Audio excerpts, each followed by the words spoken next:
आपण ही दृश्य बघतोय। तुकोबांची पालखी आज पुण्यामध्ये आहे आणि तिथे देवेंद्र फडणवीसांकडून तुकोबांच्या पालखीचं दर्शन घेण्यात आलेलं आहे।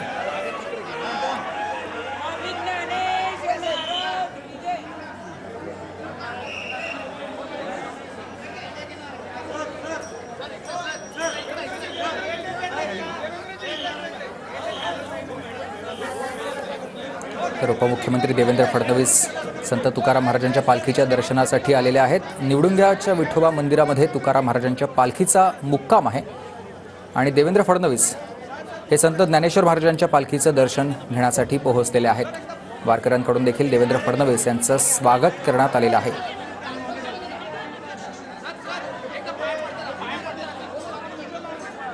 दोन्ही पालख्या कालपासूनच पुणे मुक्कामी आहेत आणि उद्या या पालख्या पंढरपूरकडे प्रस्थान ठेवणार आहेत।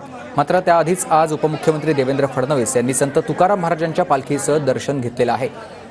निवडुंग्या विठोबा मंदिरात तुकाराम महाराजांच्या पालखीचा मुक्काम आहे आणि तिथे देवेंद्र फडणवीसांनी संत ज्ञानेश्वर महाराजांच्या पालखीचं देखील जाऊन दर्शन घेतलेलं आहे।